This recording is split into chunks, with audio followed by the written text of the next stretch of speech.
දැන් අපි පාඩමක් ඉවර කරගන්නවා කියන්නේ මොකද්ද? ඔන්න මම කියනවා මෙහෙම එකක්. හරිද? එක. දැන් මොකද අපි හිතමුකෝ නෙට්වර්කින් පාඩම. නැත්නම් අපි ගන්නකො ඩේටාබේස් පාඩම. අපි මේ ළඟකදී ඉවර කරගපොත් යන්නේ. මෙතන ඇත්තේ ගොඩක් අපේ උන්නේ. හරිද? ඒතර අපේ ළමයි හින්දා මම ඔයාලට මෙහෙම කියන්නම් ඩේටාබේස් පාඩම ගන්නකො. දැන් මොකද ඩේටාබේස් පාඩම මොනවා පාඩම් කරන්න ගන්නවා. පාඩම් දෙක තුනක් එකපාර පාඩම් කරන්න ගන්න එපා. මම මේ කියන්නේ ඔයා ස්වාධීනව වැඩ කරන කාලය. ඔයා ස්වාධීනව වැඩ කරන කාලය. ඒ කියන්නේ ඔයාට පාඩමක් තනියම පාඩම් කරන්න වෙලාවක් තියෙන්න ඕන. ඔයා හැම වෙලාවෙම ලයිව් වල හිටියා කියලා හරි. ඔයා හැම වෙලාවෙම පන්තියකට ගියා කියන එක හරි මත ඔයාට මොනව හැදෙන්නේ නැද්ද? රිසල්ට් හැදෙන්නේ නැහැ. ඔයා තනියම වැඩ කරන්න ඕනේ කාලයක් තියෙන්න ඕනේ. හරිද? ඒ හින්දා ඔයා තනියම වැඩ කරන්න කාලය හදා ගන්න. කොහොම හරි හදා ගන්න. හරි? ඔයා හිතනවා නම් මම මේක මට පුළුවන් මම මේක තනියම මෙතනින් එහාට පාඩම් කරනවා කියලා. ඒක තමයි ඔයා පාඩම් කරනවා කියන වෙලාව. ඔයා එහෙම නැතුව මගේ ලයිව් එකකට හරි එහෙම නැත්නම් වෙන ගුරුවරයෙක්ගේ ලයිව් එකක හරි හිටියා කියලා ගොඩක් වෙලාවට ඔයාට ඒකෙන් පූර්ණ වැඩක් කරන්න බෑ. ඒ වෙලාව පාඩම් කරන එක ඊට වඩා හොඳ වෙයි සමහරට. ඒ නිසා ඔයාට පාඩම් කරන ටයිම් එක හදා ගන්න ඕනේ. හරි. දැන් කොහොමද මම මේ උදාහරණයක් ගන්නෙ? ඔන්න උදාහරණයක්. අපි ඩේටාබේස් පාඩම පාඩම් කරන්න යනවා. පළවෙනියට මාව දැනගන්න ඕනේ ඩේටාබේස් පාඩමේ අන්තර්ගතය. ඒ කියන්නේ වාගාව අංග සම්පූර්ණ නෝට් එකක් තියෙනවා. මොකද අවුලක් තියෙනවද? මොකද අවුලක් නැහැ නේ. හරි. වාගාව අංග සම්පූර්ණ නෝට් එකක් තියෙනවා. අනිවාර්යෙන් එක අංග සම්පූර්ණ නෝට් එකක් තියෙනවා. දැන් අංග සම්පූර්ණ නෝට් එකකදී වාට බලන්න වෙනවා මෙහෙම එකක්. ඉස්සර ඉතින් වා පන්ති යන ගුරුවරයා විශ්වාස කරන්න එපා. හරිද? විශ්වාස ගුරුවරයෙක් ගාවටනේ පන්ති යන මැත්තේ. එතකොට පළවෙනියටම අංග සම්පූර්ණ නෝට් එක ගුරුවරයා විසින් වාට අනිවාර්යෙන් දීලා ඇති. සරල මට්ටමින්ම නතර නොවෙන එතනින් එහාට ගියපු දීලා ඇති. වාට ඒක තහවුරු කරගන්න පුළුවන්. බය වෙන්න එපා. එතකොට පළවෙනියට මම බලන්න අන්තර්ගතය. ඒ කියන්නේ උදාහරණයක් දැන් ඩේටාබේස් පාඩම ගත්තොත් බලන්න ඩේටාබේස් පාඩමේ අන්තර්ගත ඉස්සෙල්ලාම තීරි ටිකක් තියෙනවා ඒකේ යතුරු වර්ග මොනවද දත්ත සමුදාය ආකෘති මොනවද ඒ වගේ දේවල් ඊට පස්සේ සාමාන්‍යයෙන් අපි අපේ ළමයිට නම් කරේ normalization ප්‍රමතකරණය normalization දැන් ඔයාලට ඔප්ෂන් තියෙනවා ChatGPT දාලා කියන්නකො normalization ප්‍රශ්න තුනක් දෙන්න කියලා ඒ ප්‍රශ්න තුන කරලා බලන්න පුළුවන්ද කියලා පුළුවන් නම් පුළුවන් හරිද ඊට පස්සේ ඔයාලට මෙතනදී ඉගෙන ගන්න වෙනවා SQL හරි ඊට පස්සේ ER හරි ඊට පස්සේ EER දැන් මගේ පන්ති යන ළමයිගේ නෝට් එකක් ගත්තොත් එහෙම තියරි ටික ඔක්කොම අංග සම්පූර්ණව 100ක් පිළිවෙලට මේ වෙදි දීලා තියෙනවා. ප්‍රමතකරණයෙන් ඇති වෙන්න ගණන් හදලා ශූන්‍ය පළමු දෙවන තුන්වෙනි කියලා සියල්ල කතා කරා විභාග මට්ටමේ ප්‍රශ්නත් එක්ක. ඊට පස්සේ SQL A to Z අපි කතා කරගෙන ගියා. මේ ඊපෙරේද අපි database paper එකකුත් ලියුවා අපි. එමුක දෙන්න. ER සියලු විභාග ප්‍රශ්න සාකච්ඡා කරලා විභාග මට්ටමේ ප්‍රශ්න කතා කරලා තමයි අපි මේක ඉවර කරේ. ඒතකොට දැන් ඔන්න ඔයා ඉස්සෙල්ලාම පාඩමේ අන්තර්ගතය දැනගන්න ඕන. මේ පාඩමේ තියෙන්නේ මෙන්න මේ ටික. ඊට පස්සේ මොකද ඔයාලමයි පාඩමේ අන්තර්ගතය දන්නේ නැතුව ඔයාට මේ පාඩම ඉවරයි කියන කොළුවට දාගන්න බෑ. එහෙම ඉවරයි කියන කොළුවට දාගන්න බැරි වුණාම ඔයාට නිකන් මේක ගොඩ ගැහෙනවා නිකන්. ඊළඟ එකට යන්න බෑ මේක ගොඩ ගැහෙනවා වගේ එකක් එනවා. හරිද නිකන් අර එපා වෙනවා වගේ කොච්චර පාඩම් කරත් ඉවරයක් නෑ වගේ හැඟීමක් තියෙන. ඒ කොච්චර පාඩම් කරත් ඉවරයක් නෑ වගේ හැඟීමක් තියෙන බලපාන ප්‍රධාන පළවෙනි මේක තමයි මේක ඉවර කරගන්න ඕනේ කොච්චරක්ද මොනවද මට තව කරන්න දෙන්නේ කියලා දන්නේ නැහැ. ඒ නිසා දැන් ඔයාලා ඉස්සෙල්ලාම තියරි ටිකේ අන්තර්ගතය බලන්න පුළුවන්. සිලබස් එක ගන්නකොට ටීචර්ස් ගයිඩ් එකේ තියෙනවා. නැත්නම් ඔයාලා ඉන්ටර්නෙට් එකෙන් ගහලා බලලා සිලබස් එක ගන්න දැන් හොඳම දේ තමයි දැන් මම නිකන් පෙන්නන්න දැන් මේ තියෙන්නේ. දැන් මේ මං අදින මේ 25 26 පේපර්ස් ගත්තා. ඔයාලා මේ වගේ සිලබස් එක කරන් තියාගන්න. ගුරුවත් පොත ගන්න ඕනේ නැහැ. සිලබස් එක ගන්න. සිලබස් එකේ තොරවට පේනවා ඉගෙන ගන්න ඕනේ අනුමාත්‍රිකා මොනවද කියලා සිලබස් එකේ දාලා තියෙනවා. සමහරවල්ලාට පන්ති යන ගුරුවරු දීලාත් ඇතිනේ. ඊට පස්සේ ඒකේ කින්නක මාතෘකාව බලන්න. ඩේටාබේස් පාඩමේ මෙන්න මේ මාතෘකා ටික මට කව වෙලා තියෙනවා. ඒකේ ඔක්කොම මාතෘකා නෑ. ගුරුවරු තව දානවනේ. ඒ කියන්නේ ප්‍රධාන මාතෘකාවට අදාළ අනුමාතෘකා. නමුත් ඔයාලට ඒකෙන් සැලකිය යුතු මට්ටමේ අදහසක් ගන්න පුළුවන්. දැන් ඊට පස්සේ මේ වගේ පාඩමක් කරන්න ඕනේ බුදේ. ඔයා ප්‍රධාන වශයෙන් අඩුම තරමේ සර්කල් 3කට. මොකද්ද මේ සර්කල් 3 කියලා මම ඔයාලට කියන්නම්. සර්කල් 3කට ඔයා යන්න ඕනේ. හරිද? එහෙම සර්කල් 3කට ඔයා අරගෙන යන වැඩපිළිවෙලක් තියෙන ගුරුවරයෙක් ගාවට යනවා නම් පන්ති අවුලක් නෑ. එහෙම නැත්නම් ඉතින් ඔයාලා එළියෙන් හරි මහන්සිලා ওই සර්කල් 3 පන්න ගන්න පුළුවන්. පළවෙනි එක මොකද්ද? පළවෙනි එක වාගාව තියරි නෝට් එකක් හොඳට තියෙනවා. මොකද මොන ගණනය කිරීම උනත් හදන්නේ තියරි ඉන්නේ. ඒතර තියරි නෝට් එකක් තියෙනවා. ඒ කියන්නේ අංග සම්පූර්ණ නෝට් එකක් වාගාව තියෙන්න ඕනේ සියලු පහසු රිසෝසස් එක්ක. තියරි ටික තියෙන්න ඕනේ ප්‍රමතකරණයට අදාළ නෝට් එක, SQL වලට අදාළ නෝට් එක, ER වලට අදාළ නෝට් එක, ER වලට අදාළ නෝට් එක, පන්තියේදී කරව වැඩ ටික වාගාව තියෙන්න ඕනේ. දෙවෙනි එක ඔයා මේ තියරි නෝට් එක පාඩම් කරලා ඉවර වෙලා ඒ පාඩමට අදාළ පාස් පේපර්ස් ප්‍රශ්න ටික කරන්න යන්න ඕනේ. සාමාන්‍යයෙන් 2015 වගේ ඉඳලා 2025 දක්වා වගේ ඒ පාඩමින් ඇවිල්ලා තියෙන ප්‍රශ්න ටික ඔයා තනියම කරන්න ඕනේ. ඔයා තනියම කරන්න. තියරි ටික පාඩම් කරලා ඔයා තනියම කරන්න. මේක තමයි ඔයා මේ වෙලාවේ කරන්න ඕනේ වැඩේ. වෙන මුකුත් නෙමෙයි.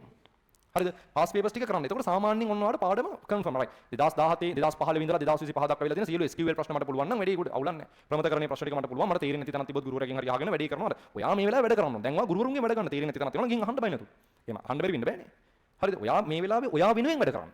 හරිද? වටේ ඉන්නකෙන් වැඩ කරන්න. right. තියරි නෝට් එක කම්ප්ලීට් කරගත්තා පාස් පේපර්ස් ටික කරා. ඉතින් හරියට වැදගත්ම දේ. ඔයා ඊට පස්සේ බලන්න හරිද? එතනින් එහා ටිකක් නිර්මාණාත්මක සංකීර්ණ ප්‍රශ්න ටික මට කරන්න පුළුවන්ද කියලා. මෙතනින් එහා නිර්මාණාත්මක නිකන් සංකීර්ණ ප්‍රශ්න complex questions. එතනදී ඔයාගේ සර් වාට උදව් කරයි. full papers ලියනවා ඇති. හරි දැන් උදාහරණයක් දැන් අපි database පාඩමින් අපි ගිය සතියේ ලිව්වා paper එකක්. ඒතර මේ paper එකේ ප්‍රශ්න 12ක් තිබේ. 12 අපි මේ සතියේ කතා කරනවා. ඒතර අන්නේ ප්‍රශ්න 12 අනිවාර්යෙන් විභාග මට්ටමින් උඩ තියෙන ප්‍රශ්න ටික. ඒතර ඔයාලට පුළුවන් නම් මේ ප්‍රශ්න 12න් අඩුම ප්‍රශ්න 11ක්වත් කරගන්න. එහෙම නැත්නම් මේ paper එක සාකච්ඡා කරද්දී ඒකේ උණ අඩුපාඩු ටික හදාගෙන මෙන්න මෙතන උඩ level එකට එන්න. ඒ පාඩම ඉවරයි. ඊට පස්සේ වර තව සති දෙක තුනක ලියන full paper එකක් ලියනවා කියනකො අපි පන්තියේ. ඒ full paper එකේ තියෙන database ප්‍රශ්න ටික කරගන්න පුළුවන් නම් වැඩේ ඉවරයි. වල database පාඩම පුළුවන්. ඔන්න එයා ඉවර කරා. හරිද? එහෙමම ගන්නවා ඊට පස්සේ web development හරි networking හරි theory ටික ඉවර කරා. pass papers ටික ඉවර කරා. ඊට පස්සේ එතනින් එහා තියෙන level එකේ papers ටිකක් කරගන්න පුළුවන්ද කියලා බලුවා. හරිද? ඕක තමයි ඔයා කරන්න ඕනේ. ඔයා ඕන එක්කෙනකින් අහන්න ඔය ටික කරලා ඔයාට result එකක් එන්නේ නැත්නම් ඉතින් එන්නේ නැති වෙන්නේ නැහැ එන්න ඕනේ. හැබැයි ඔයා මේ ටික නොකර පන්තියාව කියලා හරි මෙන්න මේ වගේ වැදගත් නැති දේවල් වලට වාගේ කාලය වැය කරා කියලා හරි ඔයාලට ප්‍රතිඵල හැදෙන්නේ නැහැ. හරිද? දැන් මගේ පන්තියේ නැති උන්ට මම ඕන්න මෙතනින් එහාට යන අවස්ථාවක් තියෙනවා. මේ පාර අපි පොත් තුනක් කරනවා. ඒ පොත් තුනම මම ප්ලෑන් කරලා තියෙන ඔයාව මොනවා කරන්නද? මේ පාස් පේපර්ස් ලෙවල් එකකින් එහාට ආයන්න 12 වසරට අදාළ පාඩම් ටික වෙනම පොතක්, 13 වසරට අදාළ වෙනම පොතක්, දෙවෙනි පේපර් එකේ ඒ කොටසට අදාළ වෙනම පොතක්. ඒක ඕනේ කෙනෙක්ට ගන්න පුළුවන්. අපි හැම සිකුරාදාවකම ඊට පස්සේ උදේ 8 ඉඳලා කතා කරනවා මේ පේපර් ප්‍රශ්න ටික. ඒවා මම පස්සේ කියනවා වැඩ පිළිවෙල. මම නිකන් කිව්වේ අර ඔයාලට ළමයෙක් ඉන්නවනම් කවුරු හරි මෙතනින් එහාට එන්නේ කොහොමද කියලා බලන්න. මෙන්න මෙහෙම පොත් තුනක් අපි මේ පාර කරනවා. හැබැයි මේ සියල්ල මේ තියරි නෝට් එක දෙන එක ගුරුවරයා ලව්ව කරව ගන්න. ඒක දැන් අපි ස්පීඩ් රිවිෂන් හරි මොන හරි වෙලා කරනවා. පේපර්ස් ඩිස්කස් කරන එකත් ගුරුවරයා ලව්ව කරව ගන්න. ප්‍රශ්නයක් නැහැ. හැබැයි පුතේ හොඳට මතක තියාගන්න රිසල්ට් එකක් ඕනේ නම් ඔයාලට A එකට B එකට යන්න ඕන නම් මේ පාස් පේපර්ස් කරලා ඒ දෙන ප්‍රශ්න ඔයා ස්වාධීනව කරන්න. ඒ කියන්නේ ඔයාලා ඉගෙන ගන්න දේ ප්‍රශ්නට අදාළව ගලපගෙන ඇප්ලයි කිරීමේ හැකියාව ඔයා ස්වාධීනව හදා ගන්න ඕනේ. ඒක එකපාර හැදෙන්නේ නැහැ. ඒක හැදෙන්න ඔයා යම් කිසි කාලයක් දෙන්න ඕනේ. කාලයක් දීලා ඔයා තනියම වැඩ කරන්න ඕනේ. දැන් ළමයි නොකරන්නේ මෙන්න මේ කෑල්ල. කියන්නේ ඔයා ඉන්නේ දැන් ගොඩක් ළමයි කරන්නේ පන්ති යනවා, ගෙදර යනවා, ලයිව් එකක් ඉන්නවා. ඒ එච්චරයි. ඒ කියන්නේ යා කරන්නේ මේ තියරි ටික කම්ප්ලීට් කරගන්න එක. ඊට පස්සේ එහෙන් මෙහෙන් උඩින් පල්ලෙන් යම් මට්ටමකට පාස් පේපර්ස් ටිකක් කරගන්න. හැබැයි එතනින් එහා ලෙවල් එකට යා යන්නේ නැහැ. ඉතින් ඊට පස්සේ සමස්ත ප්‍රතිඵලය ලංකාවේ 15000ක් ICT ෆේල්. 170ක් විතර ඉන්නේ S සහ F සාමාර්ථ.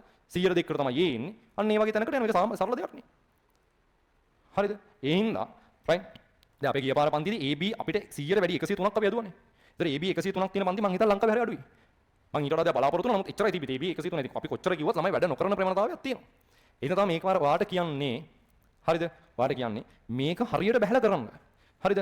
ඉතින් අපිට අපේ පැත්තෙන් දෙන්න පුළුවන් සපෝට් එක ස්පීඩ් රිවිෂන් වේවා මේක දැන් මගේ පන්තිලා ළමයිට මම මෙතන ඉඳන් පොඩක් ආමන්ත්‍රණය කරන්න. දැන් අපි නෙට් එකපාර Python ඉවරයි. නමුත් දෙවෙනි පාරත් අපි දැන් Python ඉස්සරහට කරන ඒතර මේක ගැන හිතන්න එපා.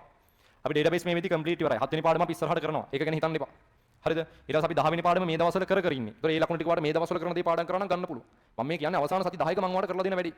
ඒ අතරතුර මම මේ පාඩම් ටික ස්පීඩ් රිවිෂන් එක ඉස්සෙල්ලාම කරනවා. මෙතන පාඩිනුත් වෙනවා සමහර ලාවට. හරිද? ඒතර ඔයා මේ වෙලාවේ මම කරන දේ මේ වෙලාවේ කරන වැඩ ටික කරගත්තා නම් වාට මෙතන කවර් කරගන්න තියෙන ඊට පස්සේ ස්පීඩ් රිවිෂන් එක මම නෙට්වර්කින් අය කරනවා. තව සිකුරාදාවල් දෙකකින් අපි නෙට්වර්කින් පාඩමයි පටන් ගන්නවා. ඒ දෙවෙනි පාර. හරිද? Python දෙවෙනි පාර පටන් ගන්න. තොරතුරු පද්ධතිය අපි පළවෙනි පාර කරන්නේ.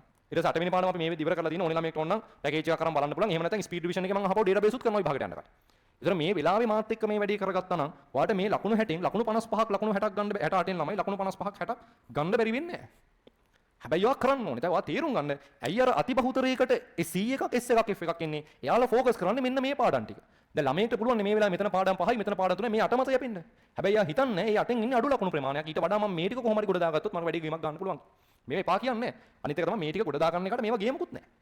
මේ ටික ගොඩ දාගන්නකො මේවා නිකන් අතින් වගේ තියෙන්නේ. මේ ලොකු දෙයක් නැහැ. ඒක හරියට ගත්තොත් ඔයා මේ මාස 5 මාන්සි වෙන්න ඕනේ පාඩම් 5ක්. ඔය මේ සති 10 ඇතුලේ. සතිය ඔතනින් මේ සති 10න් පොතේ සති 7ක් වෙන් කරලා මේ ටික ගොඩ දාගන්නකො. ඉතිරි සති 3 ඇතුලේ ඔයාලට මේ ටික ගොඩ දාගන්න පුළුවන්. බය වෙන්න එපා. ඒවා වෙනවනේ දැන් පේපර් සරහ පේපර් ඩිස්කෂන් වලදී වෙනවනේ. හරිද? ඒ හින්දා හරි ෂෙඩියුල් එකක් හදාගන්න. හරිද? හරි ෂෙඩියුල් එකක් හදාගන්න. හදාගෙන ඔයා හොඳට බලන්න ඒ පාඩම ඔයා කොහොමද ගොඩ දාගන්නේ කියලා. අපි ලියන ෆුල් පේපර්ස් ටික ලියන්න අනිවාර්යයෙන්. මෙතනින් එහාට එන පේපර්ස් දැන් ඔයා ඩේටාබේස් පේපර් එක දැක්කනේ. සියලුම පේපර්ස් අලුත් පේපර්ස්. මෙතනින් එහාට එන්නේ සුපිරිම ගණයේ පට්ට පේපර්ස් ටික. මේ පේපර්ස් කරන්න මේ පේපර්ස් වල ඩිස්කෂන් වලට ඉන්න ඔයා නොදැනුවත්ම ඔයා පාස් පේපර්ස් වලින් මේ පැත්තට ගියේ එතකොට. ඒතර මේකෙන් මගේ පැත්තේ මම ආව බලෙන් හරි මෙතෙන්ට ගන්න උත්සාහ කරනවා. හැබැයි ඉතින් තියරි නෝට් එකක් කම්ප්ලීට් නැත්තම් ඔයා පේපර් එක ලියන්නෙත් නැත්තම් මට කරන්න දෙයක් නැහැ. විශේෂයෙන් මගේ පන්තින ඔන්ලයින් ළමයිට කියන්නේ. ඔන්ලයින් උන්ට කියන්නේ ඔන්ලයින් ඇවිල්ලා පුතේ ඔයා නිකන් පන්තියේ හිටියා හරි ස්පීඩ් රිවිෂන් එකේ හිටියා හරි ඒ මොහොතේ පන්තිය උගන්වන්න එක පුළුවන් වුණා කියලා හරි ඔයා වැඩ එක්ක ඔයාට ප්‍රතිඵලින් නැහැ. ඔයා කරන්න ඕනේ දේ කරන්න ඕනේ. පළවෙනි දේ පේපර්ස් ලියලා මෙන්න මෙතනින් එහාට එන්න ඕනේ. පේපර්ස් ලියලා බලන්න ඕනේ. මගේ නෙමෙයි වෙන ගුරුවරුන් හැරි අරන් පේපර්ස් ලියලා බලන්න ඕනේ. කරන්න පුළුවන් වෙන්න ඕනේ. බැරි නම් අහන්න ඕනේ. ඇයි බැරි වුනේ? මොන තියරිද මම දන්නේ නැත්තේ. කොහොමද මට ඒක ඇප්ලයි කරන්න එක වැරදුනේ. අන්න එහෙම ඔයා මේ වෙලාවේ ගොඩනගාගෙන යන්න. හරිද? රයිට්. ඉතින් ඕක තමයි මට මේ වෙලාවට දෙන්න දෙන්නේ හොඳම ස්ට්‍රැටජිකල් ප්ලෑන් එක. ඉස්සලා මේක හොඳට බලන්න. ඔය ඉස්සලා හොඳට බුද්ධිමත්ව මේක තීරුම් ගන්න. ඊට පස්සේ මේ සති 10 උපරිමෙන් කැප වෙනවා කියලා හිතාගෙන වැඩ ටික කරන්න. දැන් මේ වෙලාවේ ඔයා කරන එකම දේ උසස් පෙළ. මේ වෙලාව ඔයාට පේන්න තියෙන ළඟම ගොඩ යෑමේ මාර්ගයත් උසස් පෙළ වෙන්න ඇති. කොහොම හරි කැම්පස් එකට පැන ගන්න ඕන කියන අදහසින් ඇති. ඉතින් මේ සති 10 වැඩ කරන මිනිස්සෙක්ට අවුරුදු 2ක් 3ක් ඒකාකාරී අරමුණකට වැඩ නොකරන්න පුළුවන්. හැබැයි සාමාන්‍ය සති 10ක් එක අරමුණකට වැඩ කරන්න පුළුවන්. එහෙම බැරි වෙන්නේ නැහැ. එහෙම පුළුවන්. මිනිස්සෙක්ට සාමාන්‍ය සති 10ක් ඒකාකාරී අරමුණකට වැඩ කරන්න පුළුවන්. ඒක කාගෙන කරන්න පුළුවන්. හැබැයි ඒක කරන්න ඕන. හරිද? අනික ඒ කාලේ කැප වෙනවා කියන එක අදාළ දෙයට ඕනේ දෙයට කැප වෙන්න. වැඩි ඵලදායීතාවයක් තියෙන දෙයට කැප වෙන්න. දැන් මෙතනදී ඕන ළමයෙක්ට පුළුවන් 68 එපා මම 18 කරනවා කියලා මේ පාඩම් 3 පාඩම් කරනවා. ඒතර ඔයා කැමති පාඩම් ටික මේ ටික වෙන්නද? එහෙම බෑ. අකමැති වුණොත් ඔයා මේ වෙලාවේ කරන්න ඕනේ වැඩේ බුද්ධිමත්ව තේරුම් අරගෙන වැඩේ කොට දාගන්න. හරිද? ඒක ඔයා කොච්චර මහන්සි වුණත් වැඩක් නැහැ. ඔයා මේ මොහොතේ අවධානය දීලා කරන්න ඕනේ වැඩේ ඔයාට තේරුම් ගන්න තරම් බුද්ධියක් නැත්තම්. දැන් මෙච්චර කියලා ඔයාට තේරෙන්න ඕනේ මම මේ වෙලාවේ ඔයා නිකන් විනාඩි 2 3ක් අරගෙන විනාඩි 5ක් අරගෙන හිතලා බලන්න මම මේ දුවන දිවිල්ල ඇතුලේ පන්ති යනවා එනවා මම මේ දුවන බිසීරි ෂෙඩියුල් එක ඇතුලේ මම මහන්සි වෙනවා තමයි. හැබැයි මම ඇත්තටම කරන්න ඕනේ මට ලකුණු හැදෙන වැඩද මම කරන්නේ. නැත්තම් මම මේ ඒක ඇතුලේ තියෙන එක චූටි කොටසකටද මෙච්චර මේ මහන්සි වෙන්නේ කියලා. ඒතර ඔයා හිතන්නකෝ මැරීගෙන කාගෙන මහන්සි වෙනවා කියලා. හැබැයි මහන්සි වෙන්නේ මෙතෙන්ට විතරක් නම් ඔයාලට ප්‍රතිඵලයක් එන්නේ නැහැ. එහෙම ළමයි ඉන්නවනම් මෙතන. ඒතර ප්‍රතිඵලයක් හැදෙන්නේ නැහැ. එහෙනම් හොඳට බලන්න බුද්ධිමත් රයිට් මම මහන්සි වෙනවා ඒක හරි. හැබැයි මම මේ දක්වා කාලය ඇලොකේට් කරලා තියෙන්නේ වැඩිපුර මෙන්න මේකට. මම ඒක පොඩ්ඩක් මීටර් ෂේප් එකේ අඩු කරගෙන නැත්නම් වෙන කොහෙන් හරි කාලය කැප කරලා ඒ කාලය මට මෙතෙන්ට දාගන්න වෙනවා කියලා බුද්ධිමත්ව වැඩ කරන්න මෙතනින් එහාට. මට මෙතනින් එහාට පන්ති උගන්වනදී මම ඉස්සරහට ගිහින් පළවෙනි ඩෙස්ක් එකේ ඉඳලා ඉගෙන ගන්න ඕනේ. යාළුවොත් එක්ක ඉඳලා බුලක හරියන්නේ නැහැ. මොකද මට ඒකයි පාඩම් කරන්න කාලයක් නැහැ. අන්න එහෙම තීරණ ටිකක් ගන්න මේ වෙලාවේ. පන්තියට ඇවිල්ලා වැඩ කරන්න. ඒ පාඩම මෙතනින් කොට දාගන්න. සති 10නේ තියෙන්නේ. පුළුවන් ඒක කරන්න. නැත්නම් ඔයා මේ වෙලාවෙත් ඇවිල්ලා බුලක ගහන් ඉඳලා අය ගෙදරකින් අය ඒක පාඩම් කරන්න එහෙම කාලයක් නැහැ. දැන් සමහර ළමයි එහෙම කාලයක් නැහැ කියලා දැනෙන්නේ නැහැ. මොකද එයාලට ප්ලෑන් එකක් නැහැ නේ හරි. ඒ හින්දා. පුතේ ඉඳලා වැඩ කරන්න. හරිද මේ සති 10 ඇතුලේ මේක කරන්න පුළුවන්. හැබැයි බොරු දේවල් වලට රැවටෙන්න එපා. නිකන් නෙට්වර්කින් එක දවසින් ඩේටාබේස් එක දවසින් Python එක දවසින් වගේ එහෙම බෑ. හරිද? හැබැයි කාලය ඇති. නැත්තේ නෑ. නමුත් මේ පාඩම් අදාළ ගැලපෙන විදිහට කරන්න. හරිද? හැම වෙලාවෙම විභාග මට්ටමට ඔබට යන්න. එහෙම නැත්නම් මොකද වර්තමාන පේපර් එකේ ස්වභාවය ඇතුලේ වා අසරණ වෙනවා. පාස් පේපර්ස් ටික විතරක් නම් කරන්න වා ගොඩක් වෙලාවට අසරණ වෙයි. සමහර කට්ටිය පාස් පේපර්ස් උත් කරන්නේ නැහැ. තියරි ටික විතරයි දන්නේ. අන්න ඒ වගේ ළමයි තමයි මොකද ගොඩක් වෙලාවට හරිද?